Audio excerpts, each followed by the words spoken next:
quando eu fraturei meu braço. Fiquei 4 meses sem trabalhar.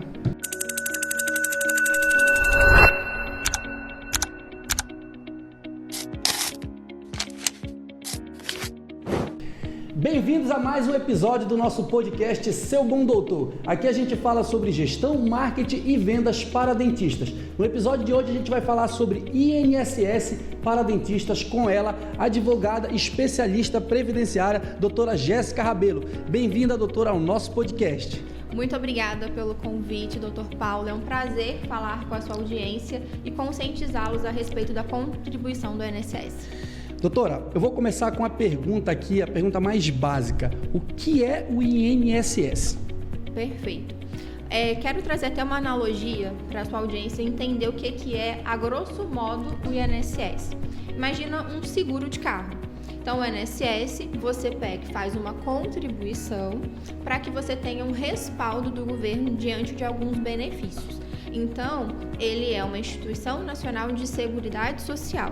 Você tem ali umas contribuições que vocês precisam fazer porque é um imposto obrigatório sobre a renda que você recebe todos os meses. E aí, precisando, não só visando a aposentadoria, dentro do curso da vida, né, você pode pedir alguns benefícios que o governo lhe concederá.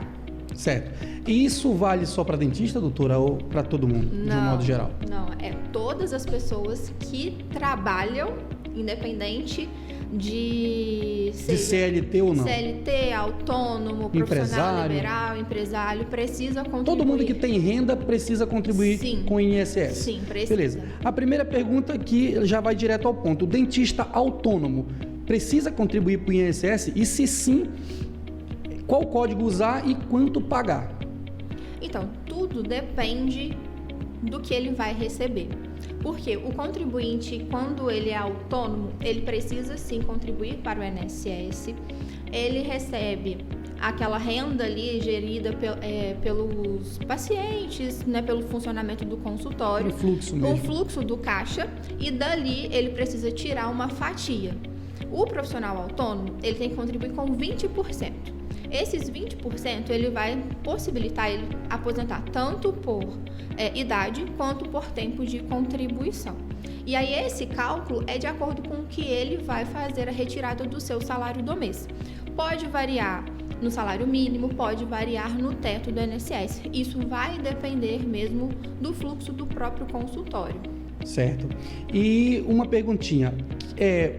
Consultório odontológico, de uma maneira geral, se divide em consultório odontológico, que são profissionais autônomos, e clínicas, que geralmente são pessoas jurídicas.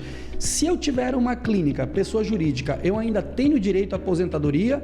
E como que funciona isso? Como que a gente faz para contribuir através do CNPJ, a gente como dentista? Então, Paulo, o que acontece quando a gente pensa em INSS, aposentadoria e o próprio negócio propriamente dito, né? Se você contribui para o INSS, você vai aposentar. É uma contrapartida. Aqui a gente não consegue pedir um benefício se a gente não fez por onde, digamos assim. Então, como que começa? A partir de uma contribuição. Se você tem uma pessoa que trabalha, né, o dentista, que ele é autônomo, nenhum vínculo com a clínica, ele trabalha por conta própria em seu consultório. Ele pega e vai fazer o quê? Vai se cadastrar lá no INSS e vai gerar um número de identificador do trabalhador, desculpa. É ali aonde vai estar vinculada aquelas contribuições. Se ele já contribuiu ou trabalhou em alguma clínica, por exemplo, ele já vai ter esse número porque ele era CLT. Então, o próprio empregador já fazia esse recolhimento de contribuição. Agora, se ele é uma pessoa autônoma, lá no INSS mesmo tem um campo de fazer essa inscrição, ele consegue perfeitamente, ou até mesmo ligando no 135, que é a central de atendimento do INSS. Então, ele consegue resolver isso.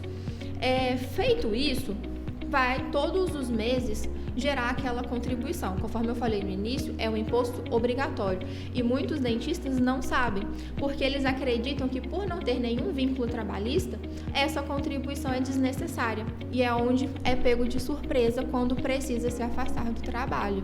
Era uma pergunta que eu ia fazer agora, doutora. Então, quer dizer que não precisa necessariamente você ser um CLT, um contratado, porque muita gente acha que o imposto, o INSS, ele é pago apenas pelo patrão, quando na verdade é só uma contribuição tirada do salário do trabalhador, não é isso? Isso, ele é uma contribuição sobre a renda que aquela pessoa fez no mês. Então, todas as pessoas que trabalham de uma forma geral, elas precisam fazer essa contribuição, essa contraprestação para o governo. E aí são várias as modalidades e várias as alíquotas que a gente fala para poder fazer essa contraprestação dentro das regras, né? Ali. O dentista, ele está enquadrado o dentista, ele pode ser empresário, ele pode ser funcionário, ele pode ser autônomo, profissional liberal. Então, são vários os enquadramentos. Se encaixa, né? A sua audiência também vai estar nesse perfil. Em algum desses, né? Em algum desses, porque a gente precisa olhar qual que é a situação da pessoa para encaixar dentro essas modalidades de contribuição. Entendi, doutora. E uma perguntinha aqui, o dentista ele tem direito à aposentadoria especial por insalubridade? Ou trabalhar com materiais químicos, existe algo que a gente possa levar em consideração quando vai se aposentar? Então, a aposentadoria especial exposto a agentes nocivos, ela acontece, até porque o dentista, ele está exposto ali a agentes biológicos, principalmente. Então, a atividade... Químicos e biológicos, principalmente. Então, a atividade, ela tem essa especialidade de a gente conseguir adiantar por 5 anos. Só que existem regras, né, para poder você conseguir aposentar nessa modalidade, além da exposição a agentes nocivos, que seria principalmente no sentido de você contribuir regularmente para o INSS, às vezes também a pessoa trabalhou em outros lugares, a gente aproveitar todos esses períodos de aposentadoria, né, para poder fazer a computação e entregar o melhor resultado para ele. Entendi, doutora. Muito esclarecedor. E uma pergunta, vale a pena pagar o INSS sobre o teto ou contribuir com o valor mínimo? Como é que é essa conta aí para a gente entender melhor? Então, depende. Depende muito do cenário da pessoa em que ela está inserida, né? Falar que ela vai contribuir no teto ou no mínimo é vantajoso, nesse momento seria até uma irresponsabilidade da minha parte, tá, Paulo? Porque é importante a gente fazer um cálculo previdenciário, que eu gosto de falar que é o planejamento previdenciário. Que é exatamente a sua área de atuação, né? Exatamente. Você pega profissionais da área de saúde, profissionais, empresários, para fazer esse planejamento. Exato, exatamente. Porque o planejamento a gente vai fazer como se fosse um mapa. Um estudo. Eu olho o passado, o momento atual e o futuro do que vai acontecer com aquele profissional, né? E aí a gente vai traçando estratégias para fazer com que essa contribuição para o INSS ela seja efetiva e otimizada, porque também não adianta a gente conversar aqui de contribuição de INSS e a pessoa do outro lado achar que ela pode contribuir de qualquer forma, mas não existe estratégia para isso, até para a gente fazer o quê? Economizar, investir, já que é um imposto obrigatório, investir da maneira correta para que ela tenha um retorno financeiro efetivo e não dar dinheiro para o governo, né? A gente estava conversando aqui paralelamente mais cedo a respeito daquela situação, achei muito interessante em pensar aquele profissional que teve uma carreira de sucesso há um pouco tempo atrás, ganhava um salário X e contribuía com um determinado valor. Hoje ele está numa condição em que ele recebe bem menos e só consegue contribuir com o mínimo. Existe uma média que vai ser feita aí, uma matemática, uma conta, para a gente lá na frente saber com quanto aquele profissional vai conseguir se aposentar? Sim, existe esses cálculos também, eu entrego dentro do planejamento, que é justamente as estratégias e perspectivas diante da contribuição. Como eu te falei, é como se fosse um mapa. A pessoa, ao longo da vida, ela vai ter ali diversos imprevistos. Ela pode receber um pouco mais, ela pode trocar de profissão, ela pode mudar totalmente o seu cenário e com isso as contribuições também serem menores. Óbvio que isso vai impactar na base previdenciária dela, Por quê? O grande foco do INSS, quando ele vai fazer o seu cálculo de aposentadoria, é tudo que está ali dentro. Então, você imagina, se você colocou várias contribuições com valores menores, não adianta você querer se aposentar no teto, que não vai ser possível. Então, a estratégia que a gente coloca dentro do planejamento previdenciário é justamente isso, trazer uma rota. A pessoa ela vai estar segura, tranquila, dentro do que ela vai contribuir e o que ela vai receber no futuro. E é muito importante também falar, doutor Paulo, que é o seguinte, a contribuição, a gente não pensa somente na aposentadoria, que é o grande foco aqui, principalmente quando eu vejo lá no escritório, dos dentistas, profissionais liberais, que acreditam que é somente para aposentadoria. Não, né? Isso, mas não é.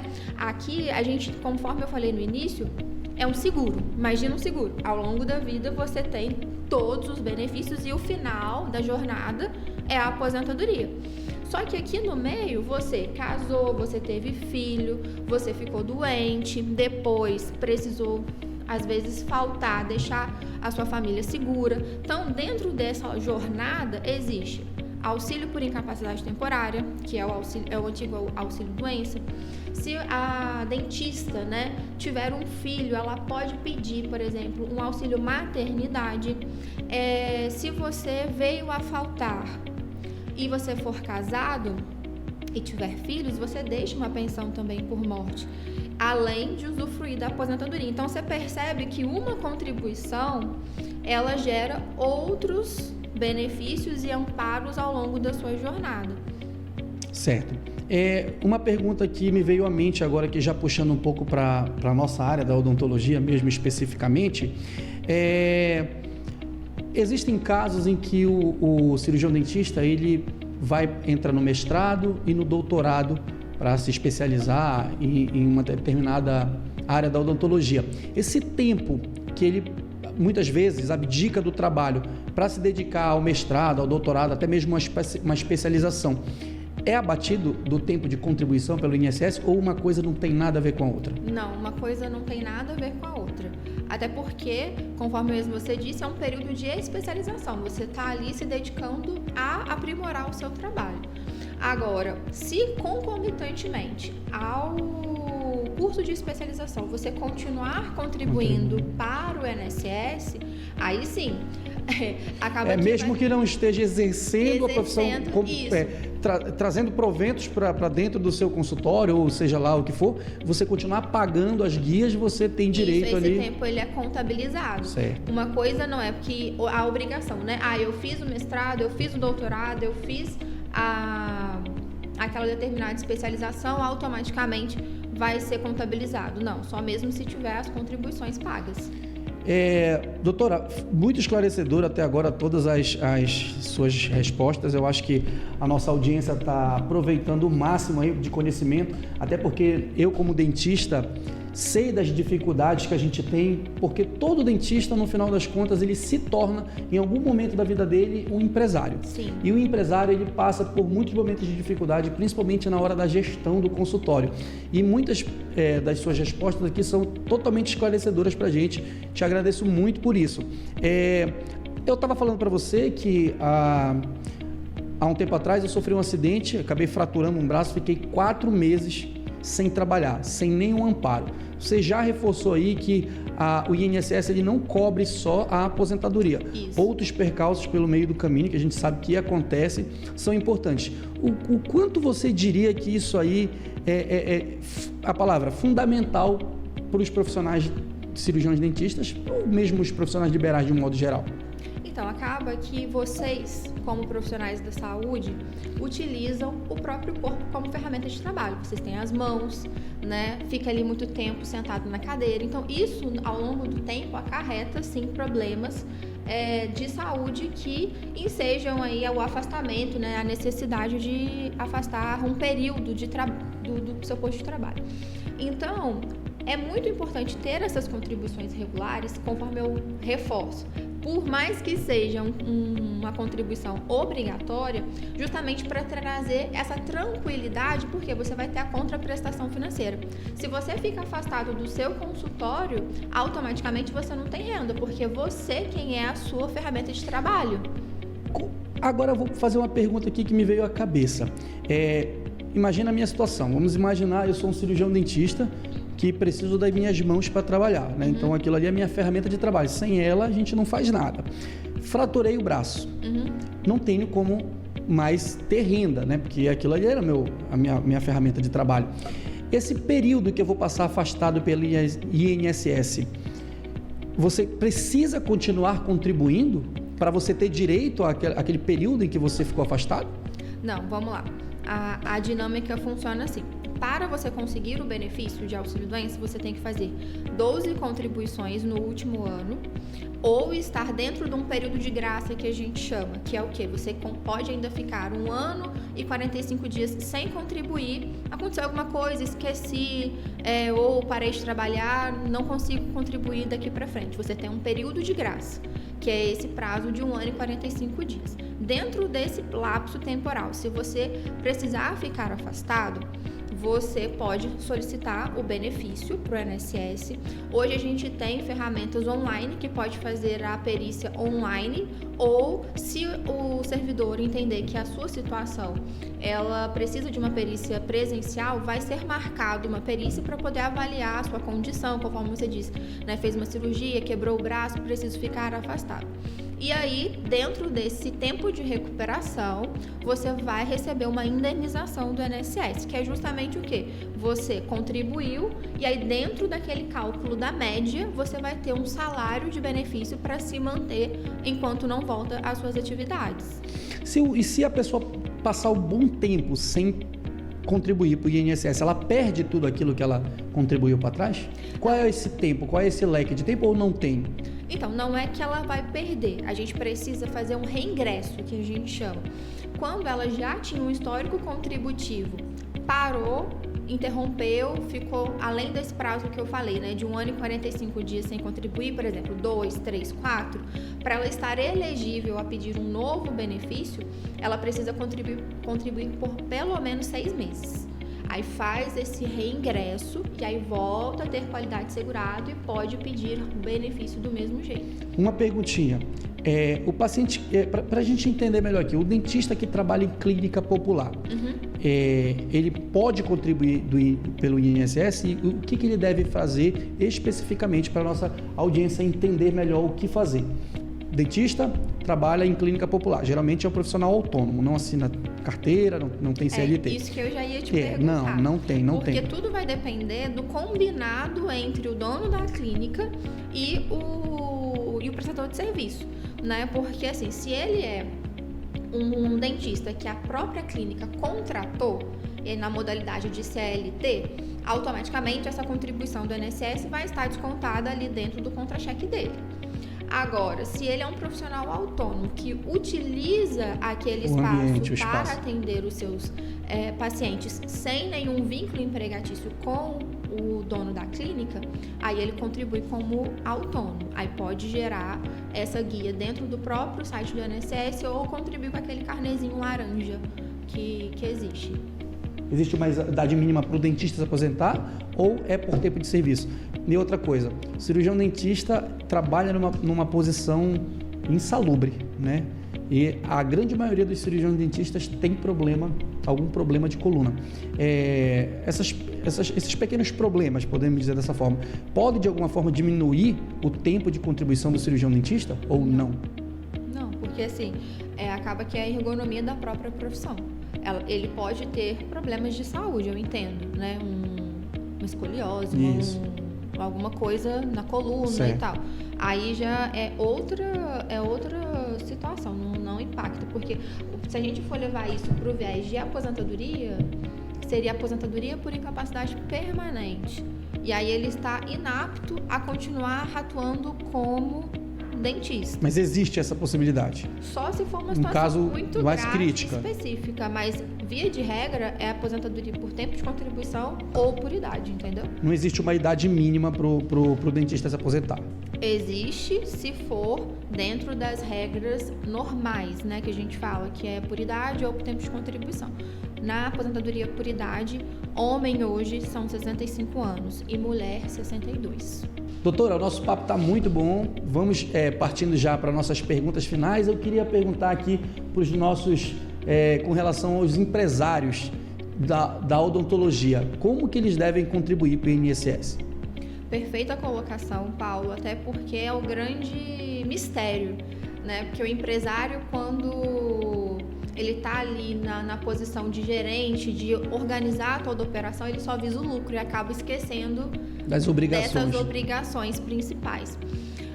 Dentro da empresa, a gente tem que olhar qual que é a posição desse empresário, porque existem também formas de se contribuir, não é de uma forma aleatória. E isso também eu trago dentro do planejamento previdenciário, que a gente vai orientá-lo como contribuir, visando também essa otimização das contribuições e redução de custo, que é essencial para a vida mesmo do negócio, né? Então, se ele é um empresário administrador, que ele também trabalha, além de organizar, essa dedução do INSS, ela vai estar dentro das contribuições do Prolabore. Ali dentro do Prolabore dele já está retirado a contribuição. Se ele é somente um sócio investidor, ele não tem essa obrigação, porque ele não está trabalhando. Então, a contribuição em si para o INSS é de acordo com a sua força de trabalho. Ela está ali inserida naquilo. Se ele é só mesmo investidor, não tem essa necessidade. Agora, se ele é um sócio administrador, precisa fazer as contribuições normalmente.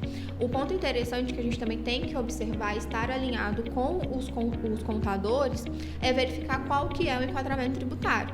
Porque se ele estiver dentro do anexo 3, aquele empreendimento ele contribui de um jeito. Se ele estiver dentro do anexo 4, ele tem outro tipo de contribuição. E muitas das vezes eu deparo com isso lá no escritório e acaba sendo um grande problema, porque passa desapercebido esses detalhes, principalmente por conta da cota patronal, que também é um imposto sobre o rendimento e é pago. Quando está dentro do anexo 3, já embutido na DAS, mas se estiver dentro do anexo 4, é uma contribuição além do Prolabore, entendeu? Perfeito, doutora Jéssica Rabelo, muito obrigado pela sua presença aqui no nosso podcast, Seu Bom Doutor. Ela que é advogada, especialista previdenciária, trouxe aqui várias informações valiosas para você que nos assiste. Agradeço a sua atenção até aqui. Queria você, doutora, deixasse aí as suas considerações finais para os nossos espectadores. Eu que agradeço o convite, estou à disposição da sua audiência para esclarecer qualquer tipo de dúvida, tá? Vou deixar depois aí as minhas redes sociais para poder eles acessarem e manterem um contato se precisar. Por favor, a gente vai colocar na tela aí as redes sociais da doutora, telefone. Você que tem dúvidas, pode entrar em contato com a doutora Jéssica Rabelo. Jéssica, muito obrigado pela sua participação. Agradeço para você que ficou até o final com a gente. Espero que você extraia o máximo de informações e que isso ajude a melhorar a sua vida. Obrigado e a gente se vê no próximo episódio.